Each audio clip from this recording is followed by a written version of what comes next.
Hello everyone, this is Neha Soni and I'm your social science teacher. So how are you all my students? I hope you are doing well, and yes, we have started with history from class 6 and the chapter name is, and now we are in our chapter number 8 and the name of this chapter is Vital Villages Thriving Town. So yes, this is a part 2 of this chapter and we will talk about increase in agriculture production. So here we begin it. Okay my dear students, first of all you know very well हमने जो earlier chapters में पढ़े थे, जो Kings थे, kingdoms थी, empire थे, emperors थे, उनके बारे में हमने डिस्कस किया था और उनकी जो ग्रोथ है, उनका जो सर्वाइवल है वो किस पे डिपेंड करता है? वेल्थ पे, राइट? अगर एक किंग है, उसका एक बहुत बड़ा किंगडम है, तो उसे क्या होगा? उसे चलाने के लिए, उसे गवर्न करने के लिए ही नीड वेल्थ, एंड वेल्थ कहाँ से आएगी? From taxes. टैक्सेस कहाँ से आएंगे? येस, क्वेश्चंस रैपिडली मैं आपसे क्वेश्चंस कर रही हूँ and you have to give me answers. So questions ये है कि वेल्थ कहाँ से आएगी? टैक्स से आएगी. ओके, टैक्स कौन देंगे? जो ऑर्डिनरी पीपल हैं, जो पीपल है वहाँ के, वो लोग टैक्स देंगे. कैसे देंगे? उनके लिए क्या करना पड़ेगा? बिकॉज उस समय का जो मेन ऑक्यूपेशन था वो क्या था? एग्रीकल्चर था. Still people were doing so many things were there, so many craft person, workers and so many other occupation were there, but still उनका मेन ऑक्यूपेशन क्या था? एग्रीकल्चर था. और उस पर 1/6 जो था एज ए टैक्स उनसे कलेक्ट किया जाता था. और जो एम्परर्स थे उनका तो एम्पायर और वास्ट था, है ना? They had a vast empire. So उनके लिए क्या होता है? एम्पायर किससे बनते? हमने पहले भी पढ़ा था. We have talk about janas, janapadas, mahajanapadas, villages, then town, then cities, right? So इसी तरह से एक जो भी हमारा एक बड़ा सारा एम्पायर होता है, उसकी सबसे छोटी सी जगह होती है विलेज. अगर आपके विलेज जो है प्रॉस्परस है, वो अच्छे हैं, वो वाइटल हैं, खुशहाल हैं, तो इट मीन्स आपका जो पूरा एम्पायर है, किंगडम है, वो बहुत ही अच्छे से रहेगा. सो फर्स्ट ऑफ ऑल हमारे जो आज के लीडर्स भी, उनका फोकस यही रहते हैं कि जो गांव हैं, जो विलेजेस हैं, उनका प्रॉस्परस डेवलपमेंट किया जाए. So that time we are talking about ancient Indian history. So here other steps to increase agriculture production like irrigation was the major step in this. Because क्यों steps लेने पड़े थे? What is the reason of behind it? Because आपने देखा था other occupation were also there. अगर कोई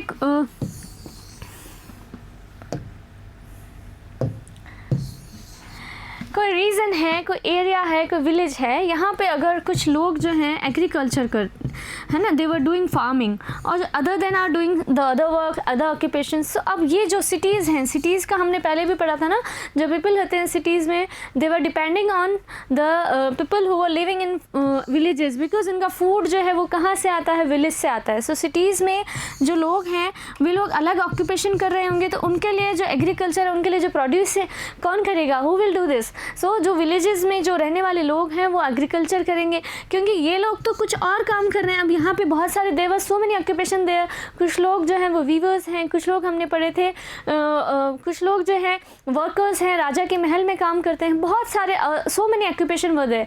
सो इस तरह से क्या हुआ, लोगों ने कृषि के अलावा भी जो अदर ऑक्यूपेशंस थे उन्हें ज्वाइन कर लिया. अब क्या होगा? उनके लिए प्रोड्यूस कौन करेगा? Who will produce for them? So जो पीपल हैं जो गाँव में रहते हैं, दे विल प्रोड्यूस, एंड उन्हें प्रोड्यूस करने के लिए अपना प्रोडक्शन बढ़ाना होगा. अब प्रोडक्शन बढ़ाने के लिए स्टेप्स लिए गए थे राजा के द्वारा, एम्पायर के द्वारा. और क्या था एम्पायर के द्वारा लिए गए इन स्टेप्स? उसमें से मेजर स्टेप था irrigation. Irrigation is a technique to watering the land and to make it ready, है ना? They want to make ready the land for agriculture. So irrigation से जो सिंचाई होती है, आपने देखा होगा ना, बहुत सारी irrigation techniques यूज़ की जाती हैं in villages, in farms, है ना? So there were so many techniques were using that time, and prosperous villages played an important role in the growth and sustenance of kings and vast empires. जो भी kings हैं, जो भी emperors हैं, जो भी empires है, vast empire, आपका एरिया इतना बड़ा है and you have to govern your empire. आपको क्या चाहिए? वेल्थ चाहिए, और आपको जो प्रोडक्शन है वो बढ़ाना पड़ेगा, बिकॉज आपको जो दूसरे जो वर्कर्स आपने रखे हैं, उनके जो प्रोडक्शन की जो रिक्वायरमेंट है उसे फुलफिल करने के लिए आपको अपना एग्रीकल्चर प्रोड्यूस जो है उसे इंक्रीज़ करना होगा. और एग्रीकल्चर प्रोड्यूस इंक्रीज़ कौन करेगा? Who will do this? जो विलेजेस में रहने वाले जो हमारे किसान भाई बहन हैं, जो फार्मर्स हैं, दे विल प्रोड्यूस, एंड उन्हें अपना जो एग्रीकल्चर प्रोडक्शन है उसे इंक्रीज़ करना होगा. तभी जो हमारे विलेजेस हैं, they will become prosperous villages, और इस तरह से खुशहाली रहेगी. Vital villages we can say. So happy villages, happy family होगी, तो आपकी जो सोसाइटी है, it will become also very vital. So इसी तरह से यहाँ से किंग्स की रिक्वायरमेंट क्या थी, अगर उसे अपनी जो लाइवलीहुड है किंग्स की या फिर एम्पायर जो है उसे चलाना है तो उसे अपनी ग्रोथ जो है इंक्रीज़ करनी होगी प्रोडक्शन की, बिकॉज उन्हें उन लोगों के लिए भी प्रोड्यूस करना होगा जो अलग ऑक्यूपेशन में बिजी थे, right. So next is for the development of agriculture along with tools made of iron and planting irrigation system was also very important. We have discussed earlier about the tools in our previous video. We have discussed about the tools, right? हमने iron ploughshare के बारे में देखा था। जो tools हैं हम daily day to day life में we use these kind of tools which were made of iron and we took for granted of these. So यहाँ से हमने देखा था जो टूल्स थे वो एक इम्पॉर्टेंट और एक मेजर रोल प्ले कर रहे थे आपके एग्रीकल्चर प्रोडक्शन को बढ़ाने के लिए। उसी के साथ साथ जो इरिगेशन सिस्टम की जो टेक्निक्स ली गई थी और जो new techniques were evolve that time, उन्होंने भी एक मेजर रोल प्ले किया था किसमें, प्रोडक्शन के इंक्रीजमेंट में। ओके, सो इंक्रीमेंट में उसके इंक्रीज़ करने में उन्होंने जो डेवलपमेंट किया एग्रीकल्चर एरियाज़ के लिए उसमें irrigation and tools they were playing a major role. Okay, and canals, wells, ponds and artificial lakes you have seen so many places, like आपने अजमेर अगर आपने गए होंगे तो वहाँ पे आपने जो कृत्रिम झीलें हैं उन्हें देखी होंगी। Artificial lakes you have visited and you can search it on Google also. Canals बनाई जाती थी, वेल्स बनाए जाते थे, पॉन्ड्स बनाए गए थे, किनके द्वारा, जो एम्परर हैं, जो किंग्स हैं, है ना, और जो उस गाँव के जो समृद्ध लोग होते हैं उन्होंने ये सारी चीज़ें बनाई थी। वर constructed at this time for irrigation. किसके लिए बनाए गए थे ये सारी चीज़ें? वेल्स क्या काम आएंगे? वेल्स होंगे तो आप जो है ना इरिगेशन अच्छे से इजीली कर सकते हैं। मीन्स आपने देखा होगा फार्मिंग एरिया में हर एक फार्म जो होते हैं, बड़े बड़े जो फार्म हाउसेज होते हैं या जो फार्मिंग एरियाज़ होते हैं, जो फील्ड्स होते हैं, वहाँ पे वेल्स देखने को मिलते हैं हमें। वेल्स से क्या होता है, उन्हें इरिगेशन में जो सिंचाई होती है उसमें बहुत ईजियर रहता है उससे सिंचाई करने के लिए। पॉन्ड्स बनाए जाते हैं, आर्टिफिशियल पॉन्ड्स भी बनाए जाते हैं, येस, आर्टिफिशियली लेक्स बनाई जाती है, इसी तरह से पॉन्ड्स भी बनाए गए थे। बहुत सारे तालाबों को खुदाया गया था और उनमें वाटर स्टोरेज किया गया था। सो इस तरह से आप देख सकते हो, ये एक एग्जाम्पल के रूप में मैंने आपको बताया है। यहाँ एक जो बुल है उसे बांध दिया जाता है और ये वो इस तरह से राउंड लगाएगा, सर्किल करेगा, और जो दूसरी तरफ ये एक आप व्हील देख सकते हो, इसके थ्रू जो ज़मीन है, ज़मीन के अंदर से पानी ऊपर आएगा। सो जितने ज़्यादा ये चक्कर लगाएगा आपकी जो बाल्टी है वो ऊपर आती जाएगी, पानी से भरी हुई बकेट आप यूज़ कर सकते हो। So many things with it. So इस तरह से इस टेक्निक को रहट टेक्निक भी कहा जाता है। The technique was rahat irrigation system. So बहुत सारे इरिगेशन टेक्निक्स हैं, बहुत सारे सिस्टम्स हैं, हमने देखा था बूंद बूंद सिंचाई पद्धति है ना। So there were so many techniques are there in present also. So यहाँ से स्टार्ट हुआ था इरिगेशन सिस्टम को और ज़्यादा इन्हेंस करना। Clear guys? Next is some of the stages in the construction of irrigation works are mentioned in your book. So first of all you will see a chart is given to you in your book and we have to fill in the blanks. So आप कहेंगे ma'am अभी से questions आ गए। No, questions नहीं है, आपको step by step उसमें fill करना है कि क्या स्टेप्स आप लेंगे या फिर उस समय के जो लोग थे जो फार्मिंग करते थे उन्हें, और जो एम्परर्स थे उन्हें अगर इरिगेशन को बढ़ाना है, इन्हें अपना एग्रीकल्चर प्रोडक्शन को अगर ज़्यादा इंक्रीज़ करना है, so what were the steps they will take. So fill the rest by using the following phrases in the chart. So here you can take a look. These kind of statements are given to you. 4 statements हैं और 4 statements हैं तो वहाँ पे blanks भी कितने होंगे? 4 होंगे। So आप इसे easily अपनी बुक में देख सकते हैं, वहाँ पे blank दिए हुए हैं। So हमें इनमें से उन ब्लैंक्स को फिल करना है। Clear guys? आप देख सकते हैं यहाँ से एक जो मैन है उसने एक बकेट के रूप में यहाँ से पानी निकाला है वेल से और उन्होंने अपने जो वाटरिंग किया है उन्होंने अपने प्लांट्स को। सो इस तरह से बहुत सारी टेक्निक्स यूज़ की जा रही थी और टेक्निक्स जो है इवॉल्व हो रही थी। So here is a chart is given to you. First of all we will read about it. So labour is provided by the people. Yes, हमने देखा है लेबर कौन होती है, हमने इजी और जो चीप लेबर अभी भी हमें गाँव से बहुत अच्छे से मिल जाती है। मीन्स उन्हें क्या होता है अपने सर्वाइवल के लिए जो है ना काम करना पड़ता है और फिर कई जो लोग होते हैं उन्हें एज ए चीप लेबर भी यूज़ करते हैं, सस्ती दरों पे उन्हें जो है ना हायर किया जाता है। तो इस तरह से labour was provided by the people. Yes, so अब ये कहाँ फिल होगा ये हम अभी नेक्स्ट स्लाइड में चार्ट में देखेंगे। And farmers also benefit because crop production is more certain. Crop production क्या होता है? सर्टेन होता है। मीन्स ये जो ऑक्यूपेशन है, आपने अगर कोई सीड्स को ग्रो किया है, अगर आपने क्रॉप प्रोडक्शन के अंदर आपने इस फील्ड में अगर आपने ज्वाइन किया है तो आपको सर्टेन ही सक्सेस मिलेगी। बिकॉज क्या होता है, पौधा तो उगना ही है, आप उसे जितनी अच्छी केयर करेंगे, उसे वाटरिंग करेंगे, उसकी जो देखभाल है उसे आप खाद डालेंगे, बीज डालेंगे तो बहुत अच्छी फसल होगी and it is certain. So crop production क्या होता है? सर्टेन होता है और ज़्यादा जो रेदर देन अदर ऑक्यूपेशन से ज़्यादा सर्टेनिटी होती है इस ऑक्यूपेशन में। इसीलिए जो खेती है वो अभी भी हमारा मेन बिजनेस है, right.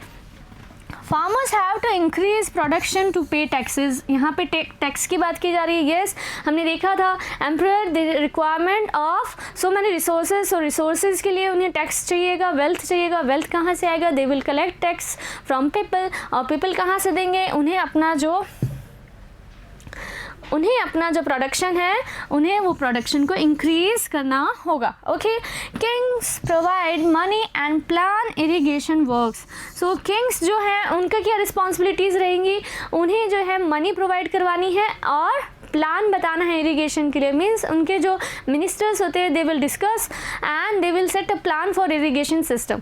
So this kind of 4 phrases we have to fill in this chart. Okay, so here is a chart is given to you. First step is these are 9 steps. Okay, हमें fill करना है sequentially. क्या sequence fit रहता है इसके अंदर? So kings need money for armies, palaces, forts. Clear? Because आपको vast empire है तो आपको क्या करना होगा? You require and you need a big army, right. आपको वेल्थ चाहिएगा, आपको फोर्टिफिकेशन ऑफ वॉल्स करवाना है, आपको फोर्ट बनवाने हैं, आपको पैलेसेस बनवाने हैं, तो you need money. Really? right. Then second step was they demand taxes from farmers. So इसलिए वो क्या करते हैं? They will collect taxes from people. और people means farmers से ही मेजर जो टैक्स था, जो पार्ट था, वो कहाँ से आता था? एग्रीकल्चर से आता था। सो फार्मर्स से उन्हें क्या डिमांड करनी होती थी? टैक्स की डिमांड की जाती थी। देन अब यहाँ पे ब्लैंक दिया है, so we have to fill it. But पहले हम इसको देख लेते हैं। This is possible with irrigation. अब ये पॉसिबल किससे है? इरिगेशन से है। तो इरिगेशन करेगा कौन? Who will do this? So हमने देखा था labour is provided by the people. So ये आएगा या फिर सेकेंड या फिर third. Farmers also benefit because crop production, no. Farmers have to increase production to pay taxes, yes, this will come. So जो 3 नंबर है यहाँ 3 नंबर में ये आएगा। जो फार्मर्स हैं उन्हें क्या करना पड़ेगा? They have to increase their production, more production करना पड़ेगा, राइट। सो आप जो ये वाली 3rd नंबर पे जो स्टेटमेंट दी हुई है वो आपको यहाँ पे फिल करनी है। Second and fourth was this is possible with irrigation. और ये कहाँ से पॉसिबल होगा? उन्हें प्रोडक्शन बढ़ाना है तो किससे पॉसिबल होगा? इरीगेशन से पॉसिबल होगा। And who will manage this kind of things? So यहाँ से kings provided money and plan irrigation work. So ये फिट हो रहा है उसके अंदर। So we will fill this. So यहाँ पे किंग्स क्या करेंगे? किंग्स प्रोवाइड करवाएंगे। क्या प्रोवाइड करवाएंगे? वो मनी प्रोवाइड करवाएंगे एंड प्लान देंगे वो फॉर इरिगेशन सिस्टम। और यहाँ पे आपको जो 3rd नंबर का स्टेटमेंट था वही फिल करना है। इसमें क्या होगा? मोर प्रोडक्शन, है ना। और ये प्रोडक्शन कौन करेंगे? उन्हें जो फार्मर्स है, they have to increase their production. So उन्हें क्या करना पड़ेगा? टैक्स देने के लिए अपना प्रोडक्शन जो है उसे बढ़ाना होगा। Clear guys?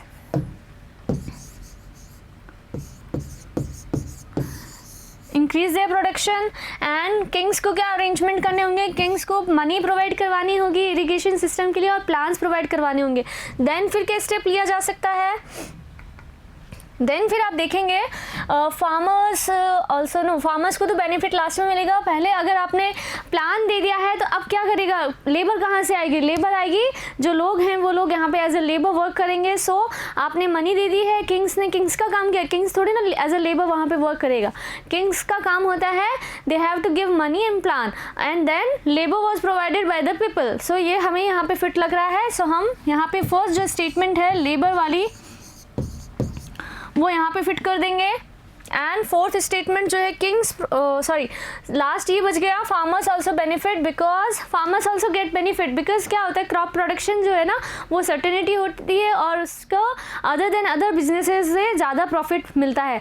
सो जो ये लेबर है जो लेबर है ये किसके द्वारा प्रोवाइड करवाई जा रही है? पीपल के द्वारा। Labour is provided by the farmers और you can say by people and production increases. अब क्या होगा, लेबर प्रोवाइड हो गई तो प्रोडक्शन क्या हो जाएगा, बढ़ जाएगा, it will increase, so thus revenue will come. So इससे क्या होगा, रेवेन्यू हासिल होगा और लास्ट में जो फार्मर्स हैं उन्हें क्या मिलेगा, बेनिफिट होगा, दे गेट ऑल्सो बेनिफिट। सो इस तरह से ये चार्ट जो है आपको यहाँ पे पूरा फिल करना है, मेरे यहाँ पे अभी इतना स्पेस नहीं है, आपको ये जो फ्रेजेस दी हुई है इसे फुल जो है ना अच्छे से इसे फिट करना है और अपनी कॉपी में एक चार्ट के रूप में आपको इससे बनाना है। आपको स्टेप्स याद रखने, मेजर क्या होते हैं, स्टेप्स होते हैं। स्टेप्स क्या लिए गए हैं आप देख लीजिए एक बार सारे से। किंग्स नीड, इसको मैं क्लियर कर देती हूँ।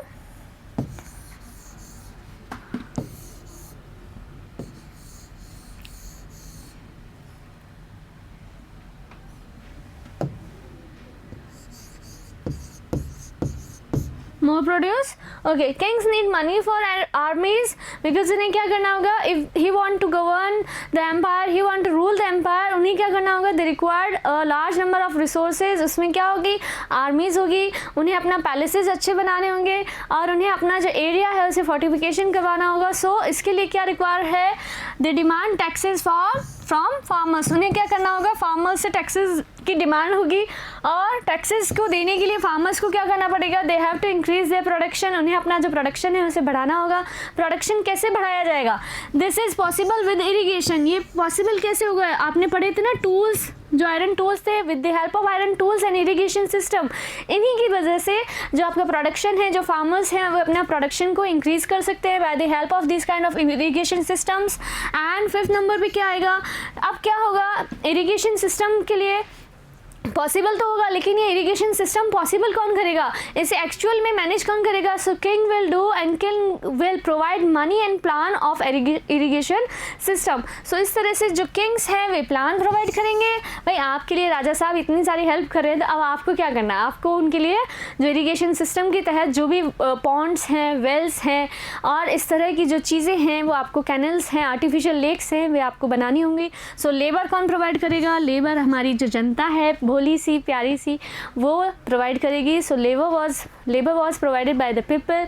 एंड लास्ट 7 नंबर जो है, इससे क्या होगा, जब आपने लेबर दे दी है आपके फ़ायदे की चीज़ है तो आप लेबर तो प्रोवाइड करवाओगे और आपको फ़ायदा क्या होगा, प्रोडक्शन जो है इंक्रीज़ होगा तो आप अच्छा से और ज़्यादा प्रोडक्शन करोगे तो आपकी जो आपको बदले में जो है पैसे मिलेंगे और आपका प्रोडक्शन बढ़ा होगा तो आपको टैक्स भी अच्छे से ईजिली आप पे कर सकते हो। सो डज रेवेन्यू कम। सो इससे क्या होगा, रेवेन्यू विल कम ईजियर वे। और इसके बाद में क्या होगा, सिर्फ रेवेन्यू राजा को ही बेनिफिट नहीं होगा, इससे बेनिफिट होगा वहाँ की जो फार्मर्स हैं और जो वहाँ के ऑर्डिनरी पीपल हैं उन्हें भी ये बेनिफिट होगा। जो लोग फार्मिंग नहीं करते उन्हें तो ये बेनिफिट होगा कि दे कैन गेट प्रोडक्शन, है ना, एग्रीकल्चर प्रोड्यूस जो है वो उन्हें ईजिली मिल जाएगा। दूसरा, जो फार्मिंग करते हैं दे गेट बेनिफिट बिकॉज क्या होता है, एग्रीकल्चर जो है और जो ऑक्यूपेशन की अगर हम बात करें सो हमने पहली स्लाइड में भी अभी देखा था, farmers also benefit because crop production is more certain. जो क्रॉप प्रोडक्शन होता है वो सर्टेन होता है, आपका जो क्रॉप है वो रिपन होगा, ओके, एंड आपको उसकी केयर करनी है। सो इस तरह से ये चार्ट हमने कंप्लीट कर लिया है and we will talk about so many things in this video. I want to ask you some questions, who live in villages, I hope you can answer this question because so many things and so many of you are living in villages. So हम लोग में से कई लोग जो हैं वो villages में रहते हैं और विलेजेस में रह के उनकी जो रिक्वायरमेंट्स है उन्हें वो फुलफ़िल करते हैं और दे वर्क देयर। सो वहाँ पे उनकी बहुत सारे ऑक्यूपेशंस होते हैं और एक प्रॉस्परस विलेज ही प्रॉस्परस टाउन बनाता है, टाउन से ही जो थ्राइविंग टाउन्स हैं वे बनते हैं और इस तरह से सिटीज़ और सारा जो कंट्री है और जो एम्पायर है वो बहुत ही प्रॉस्परस हो जाता है। So who lived in villages, here is another topic of this chapter. So most of the villages in the southern and northern parts of the subcontinent were inhabited by at least 3 types of people. अब आप northern India और southern India तो समझ ही चुके होंगे। जो हमारा northern India है यहाँ पे है, और सदर्न इंडिया है जो यहाँ पे है। जो हमारा नदर्न इंडिया है यहाँ पे भी 3 टाइप्स के लोग रहते हैं, और जो सदर्न इंडिया है यहाँ पे भी 3 टाइप्स के लोग रहते हैं। अब वो कौन से टाइप्स हैं, विलेजेस में कौन कौन से लोग रहते हैं, आपके विलेज को आप इमेजिन करिए, वहाँ पे कौन कौन से लोग हैं या फिर कौन कौन से मेजर ऑक्यूपेशन वहाँ पे किए जाते हैं। Let's recall it in your mind. आपने देखे होंगे ना, सरपंच साहब होते हैं, पंच साहब होते हैं, और भी बहुत सारी जो हमारी लोकल बॉडीज़ हैं वहाँ पे काम करती है। सो इस तरह से अगर आप इस इमेज को देखें तो एक विलेज में बहुत ही अच्छे से अपना वो सर्वाइव करते हैं और बहुत ही अच्छे से अपनी जो लाइफ है उसे जीते हैं। असली जीवन है, स्वर्ग है ना गाँव। तो गाँव में क्या है, ताज़ी हवा है, fresh air we can get, और वहाँ से हर चीज़ जो है हमें फ्रेश मिल सकती है। सो गाँव के जो लोग हैं वे हमें बहुत सारे जो एग्रीकल्चर प्रोड्यूस है वो प्रोवाइड करवाते हैं। सो यहाँ से अब ये क्वेश्चन बनता है कि उस समय जो नदर्न इंडिया था और जो सदर्न इंडिया था वहाँ पे 3 types of people were living that time. Okay, so first of all we will talk about the southern India. Okay, southern India में जो 3 टाइप्स के लोग थे वो कौन से थे? सो लार्ज लैंड ओनर्स, जिनके पास में ज़्यादा ज़मीन है। लैंड ओनर्स मीन्स जो भूस्वामी हैं, है ना, और लार्ज मीन्स बड़ी बड़ी ज़मीन के ओनर्स जो हैं of Tamil reason. Tamil means, Tamil कहाँ पे है? Tamil Nadu. Yes, Tamil Nadu is in south India. So south India में हमने तमिलनाडु के जो लार्ज लैंड ओनर्स थे उस समय के, उन्हें क्या कहा जाता था? उन्हें बोला जाता था वेल्लार। क्या बोलेंगे आप? Vellar. Okay, so they were called and they were known as Vellar. कौन? Large land owners of Tamil region were known as Vellar. Clear? Next, ordinary ploughman और यू कैन से हलवाहा। हमारे यहाँ पे भी होते हैं ना कई लोग जो सिर्फ हल चलाने के लिए काम करते हैं, साधारण लोग होते हैं, ऑर्डिनरी होते हैं, है ना। सो जो हल चलाते हैं खेतों में, उन्हें वहाँ पे सदर्न इंडिया की जो लैंग्वेज है वो डिफरेंट है ना थोड़ी सी। साउथ इंडियन लैंग्वेज आप सुनते होंगे ना मूवीज़ में। So you enjoy so much. So यहाँ पे उन्हें बोला जाता है उजावर। उजावर बोलते हैं, किसको बोलते हैं? जो ऑर्डिनरी प्लोमैन है, जो हलवाहा है हमारी लैंग्वेज में, उसे क्या बोला जाता है? उजावर। क्लियर? आपको ये जो टर्म्स है वो बहुत इंटरेस्टिंग वे में मैं आपको बता रही हूँ, और आप इसे अच्छे से लर्न भी कर लेंगे। समझ के चलिए। मीन्स 3 टाइप्स है। तो पहले क्या है? जिनके पास में बड़ी बड़ी ज़मीनें हैं, उन ज़मीनों में जो खेती कर रहे हैं, जो हल चला रहे हैं, वो कौन हो गए? उजावर। क्लियर? अब लास्ट देखिए, landless labours slaves were called Kadaisiyar and Adimai. Okay, जो कड़सियार है ये कौन है? जो लैंडलेस है। एक तो लेस लैंड होते हैं और एक लैंडलेस होते हैं। Less land means, less land means जिनके पास में भूमि तो है लेकिन कम है, और लैंडलेस मीन्स जिनके पास में भूमि ही नहीं है, लैंड ही नहीं है। सो उनके जो ऐसे लोग हैं, जो लेबर्स हैं, जो सिर्फ workers as a worker they are working in our fields. So slaves हैं, इन्हें क्या बोला जाता था? तमिल जो सेक्शन थे या फिर जो सदर्न इंडिया था वहाँ पे इन लोगों को, जो लेबर्स थे, जो वर्कर्स थे, उन्हें बोला जाता था कड़सियार और अडिमाई। ठीक है? क्लियर? और अब हम we will talk about northern India and 3 types of people are there in the northern part of the subcontinent, or you can say in the country. The village headman was called ग्राम भोज का। ओहो, ताऊजी आ गए, देखिए, है ना। बाऊजी, ताऊजी आप गांव में बोलते हैं ना, प्रोनाउंस करते हैं। हमारे जो एल्डर्स होते हैं वी गिव देम रिस्पेक्ट। सो इस तरह से जो हेडमैन होता है, आप आज के रूप में आप इसे सरपंच साहब या पंच साहब भी ले सकते हैं। जो हेडमैन थे, जो विलेज के मुखिया कहे जाते हैं, उन्हें क्या बोला जाता है? नदर्न इंडिया में क्या बोलते हैं उन्हें? ग्राम भोजक। ओके, सो ग्राम भोज का was known as the village headman. Okay, जो विलेज के हेडमैन होते थे उन्हें दे वर नोन एज ग्राम भोज का। क्लियर? सो देख लीजिए, इन्हें याद रखना, ग्राम भोजक है, आपके एग्जाम में क्वेश्चन आएगा, who is known as gram भोज का। सो जो लोग in northern India of this country, जो लोग जो हैं विलेज के हेडमैन होते हैं, दे वर कॉल्ड ग्राम भोज का। क्लियर? तो फर्स्ट टाइप तो ग्राम भोज का है, इनके बारे में और डिटेल में देख लेते हैं। दिस ग्राम भोज का डेजिग्नेशन वॉज हेरिडिटरी। अब देखिए, इनकी जो डेजिग्नेशन जो होती थी, इनका जो पद होता था, ये हायरार्की सिस्टम में चल रहा था, मीन्स हेरिडिटरी थी, है ना, एक के बाद एक, एक के बाद एक। Okay, so one will become after one. So इस तरह से इन्हीं की फैमिली से, एक डायनेस्टी हमने पढ़ा था ना, डायनेस्टी सिस्टम पढ़ा था, जब किंग्स जो होते हैं, जो रूल कर रहे हैं, उनका राजा का बेटा राजा, राजा का बेटा राजा। सो ग्राम भोजक के बाद में जो अदर वन, जो उसके सक्सेसर्स होंगे, they will become gram bhojak. सो एक ही फैमिली से बहुत लंबी परंपरा चलती थी उस समय ना, और किसी को हक नहीं था कि आप ग्राम भोजक बन जाओ। जो सबसे बड़ा हेडमैन बन गया मीन्स बन गया। Clear? So hereditary often held by people of the same family for several generations, बहुत जनरेशंस तक, सेवरल जनरेशंस तक सेम फैमिली से बिलोंग करते थे ग्राम भोजक। Clear? This was the biggest land owner of the village. अब भैया इतना रुबाब, इतना दबाव, इतना जो आपका हैंडल कौन करेगा? तो आपके पास में अगर विलेज में जो सबसे ज़्यादा ज़मीन जिसके पास है, आज भी ज़मीन की वैल्यू होती है ना, तो जिसके पास में मोर लैंड होगी, सबसे ज़्यादा biggest land owner will become gram bhojak. So जो भी लार्ज लैंड ओनर्स हैं, हमने जैसे तमिल रीजन में पढ़ा था ना, large land owners were called Villar. So यहाँ पे जो लार्ज लैंड ओनर्स होंगे उन्हें क्या बोलेंगे? नॉर्दर्न इंडिया में ग्राम भोजक, सदर्न इंडिया में Villar. Clear? Next is often slaves and labours. अब वहाँ पे भी स्लेव्स और लेबर्स थे। Work on the land of these land owners. जो ये जो लैंड ओनर्स थे, ये बहुत भाई अपने आप को बड़े मुख्य समझते थे। तो ये तो खुद खेतों में काम करेंगे नहीं, इनके लिए काम कौन करेगा? लेबर कौन प्रोवाइड करेगा? स्लेव्स हैं, जो विमेंस हैं और जो वर्कर्स हैं, वो इस तरह से काम करेंगे इनके लिए। और यहाँ पे कुछ लठैत भी होते हैं जो इन लोगों से ज़बरदस्ती भी काम करवाते थे, बिकॉज वहाँ पे आपने सोशल जो कंडीशंस देखी थी स्लेव्स की, वर्कर्स की, that time it was very painful. So इस तरह से उन्हें कई बार तो without getting any pay, means उन्हें कोई पैसा भी नहीं मिलता था, but they have to do work for them. So इस तरह से उन्हें लैंड ओनर्स के लिए वर्क करना पड़ता था। Due to his influential personality, इसकी पर्सनालिटी क्या होती थी? प्रभावित करते थे। Influential personality they had. कौन? ग्राम भोजक। Okay, he was often entrusted with the task of collecting taxes by the king। अब उन्हें जो है ना राजा साहब क्या कहते थे? भैया आपका बहुत दबाव चलता है, आपका बहुत रुबाब है आपके गांव में, आपकी बहुत चलती है, मतलब आपका बहुत मान सम्मान है।